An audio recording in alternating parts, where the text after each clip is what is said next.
नमस्कार। आज हामी अर्थतन्त्रका केही आधारभूत तर महत्त्वपूर्ण अवधारणाहरू केलाउँदै नेपालको आर्थिक अवस्थालाई बुझ्ने प्रयास गर्नेछौँ। अर्थतन्त्र भन्ने शब्द सुन्दा अलि जटिल लाग्न सक्छ होइन त? तर वास्तवमा जुनसुकै देशको अर्थतन्त्र होस् त्यसको मुटुमा जम्मा 3वटा सरल प्रश्न लुकेका हुन्छन्। के उत्पादन गर्ने, कसरी उत्पादन गर्ने अनि कसका लागि उत्पादन गर्ने? आज हामी के कुरा गर्छौँ त? सबैभन्दा पहिले अर्थतन्त्र भनेको के हो भनेर बुझ्छौँ। त्यसपछि संसारमा चलेका मुख्य आर्थिक प्रणालीहरू कस्ता छन् भनेर हेर्छौँ। अनि वृद्धि र विकास बीचको महत्त्वपूर्ण फरक केलाउँछौँ र अन्त्यमा यी सबै कुरालाई जोडेर नेपालको अर्थतन्त्रको अवस्थाबारे चर्चा गर्नेछौँ। ल, सुरु गरौँ पहिलो प्रश्नबाट। आखिर अर्थतन्त्र भनेको के हो त? सोझो भाषामा भन्नुपर्दा यो एउटा यस्तो प्रणाली हो जसले कुनै पनि देशको स्रोत साधनलाई मानिसका आवश्यकता पूरा गर्नका लागि कसरी प्रयोग गर्ने भनेर व्यवस्थापन गर्छ। अब देशहरूले आफ्नो आर्थिक गतिविधिहरूलाई व्यवस्थित गर्न आआफ्नै तरिका अपनाएका हुन्छन्। सामान्यतया यसलाई 3 मुख्य प्रणालीमा बाँडेर हेर्न सकिन्छ।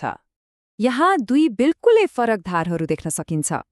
एकातिर छ पुँजीवाद, जहाँ सरकारको खासै हस्तक्षेप हुँदैन, सबै कुरा निजी क्षेत्र र बजारको माग आपूर्तिले निर्धारण गर्छ।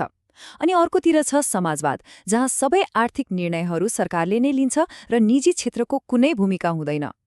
तर धेरैजसो देशहरू जस्तै नेपाल र भारत यी 2 मध्ये कुनै एक धारमा मात्रै छैनन्। उनीहरूले मिश्रित अर्थतन्त्र अपनाएका छन्। यसको मतलब यहाँ निजी क्षेत्रको स्वतन्त्रता पनि छ र आवश्यक परेको ठाउँमा सरकारको हस्तक्षेप पनि। अब एउटा एकदमै महत्त्वपूर्ण विषयमा जाउँ जहाँ धेरैजसो मानिसहरू झुकिन्छन्। त्यो हो आर्थिक वृद्धि र आर्थिक विकास। के यी 2 एउटै कुरा हुन् त? होइनन्। र यो फरक बुझ्नु विकासोन्मुख देशहरूको लक्ष्य बुझ्नको लागि धेरै नै जरुरी छ। फरक के हो त? हेर्नुहोस्, आर्थिक वृद्धि भनेको सिर्फ अङ्कको खेल हो। देशको आम्दानी बढ्यो, उत्पादन बढ्यो, यो एउटा मात्रात्मक कुरा भयो। तर आर्थिक विकास भनेको गुणात्मक परिवर्तन हो। यसले मानिसको जीवनस्तरमा आएको सकारात्मक सुधार र उनीहरूको कल्याणलाई हेर्छ। त्यसो भए यो जीवनस्तरमा सुधार भनेको वास्तवमा के हो त? यो भनेको राम्रो मानव विकास सूचकाङ्क हुनु हो, आधारभूत आवश्यकताहरू पूरा हुनु हो, गरिबी र बेरोजगारी घट्नु हो र सबैभन्दा महत्त्वपूर्ण मानिसहरू खुसी हुनु हो। यो केवल पैसाभन्दा धेरै माथिको कुरा हो।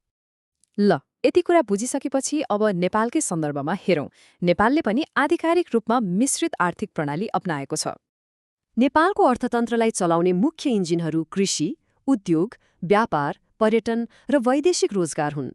यहाँ हामी परम्परागत कृषि र आधुनिक सेवा क्षेत्र जस्तै पर्यटन र रेमिट्यान्सको एउटा रोचक मिश्रण देख्न सक्छौँ। यो चार्टले नेपालको कुल गार्हस्थ्य उत्पादन अर्थात् जीडीपीमा कुन क्षेत्रको कति योगदान छ भनेर प्रश्न देखाउँछ। हेर्नुस् त, सेवा क्षेत्रको योगदान 61% भन्दा बढी छ, जुन कृषि क्षेत्रको भन्दा दोब्बरभन्दा पनि धेरै हो। यसले के देखाउँछ भने नेपालको अर्थतन्त्र बिस्तारै कृषिबाट सेवा क्षेत्रतर्फ सर्दैछ। अब योगदान त हेर्यौं, तर नेपालको प्रगतिलाई कसरी नाप्ने त? केही मुख्य विकास सूचकहरू हेरौं जसले नेपालको वास्तविक अवस्था देखाउँछ। आर्थिक वर्ष 2076-77 मा नेपालको मानव विकास सूचकाङ्क अर्थात् एचडीआई 0.602 रहेको छ। यो अङ्कले स्वास्थ्य, शिक्षा र आम्दानीलाई समेट्छ। यो अङ्क अनुसार नेपाललाई मध्यम मानव विकास भएको देशको श्रेणीमा राखिन्छ। त्यस्तै प्रति व्यक्ति आयको कुरा गर्दा यो $1196 छ। यो अङ्कले एउटा औसत नेपालीले कस्तो आर्थिक चुनौती भोगिरहेको छ भन्ने कुराको सङ्केत गर्छ र यही न्यून आयले गर्दा पनि धेरैजना वैदेशिक रोजगारीमा जान बाध्य छन्। त्यसो भए नेपालले सामना गरिरहेका मुख्य आर्थिक चुनौतीहरू के हुन् त? उच्च गरिबी, न्यून प्रतिव्यक्ति आय, कृषिमाथिको परनिर्भरता, बेरोजगारी, आय असमानता अनि बढ्दो व्यापार घाटा। यी सबै समस्याहरू नेपालको विकास यात्रामा ठूला बाधाहरू हुन्। यो सबै छलफललाई एउटा भनाइले एकदमै राम्रोसँग समेट्छ। यदि कुनै देशको आम्दानी बढ्छ र मानिसहरू धनी हुन्छन् तर नागरिकको कल्याणमा वृद्धि हुँदैन भने त्यसलाई आर्थिक विकास भन्न सकिँदैन। मतलब वास्तविक प्रगति भनेको पैसा मात्र होइन, मानिसको खुशी हो। र अन्तमा एउटा महत्त्वपूर्ण प्रश्नमा आएर हामी टुङ्गिन्छौँ। नेपाल जस्तो विकासोन्मुख देशका लागि कुन कुरा बढी महत्त्वपूर्ण छ? अर्थतन्त्रको आकारलाई छिटोभन्दा छिटो ठूलो बनाउने अर्थात् तीव्र वृद्धि गर्ने, वा त्यो वृद्धिको फल हरेक नागरिकसम्म समान रूपमा पुगोस् भनेर सुनिश्चित गर्ने अर्थात् समतामूलक विकास गर्ने?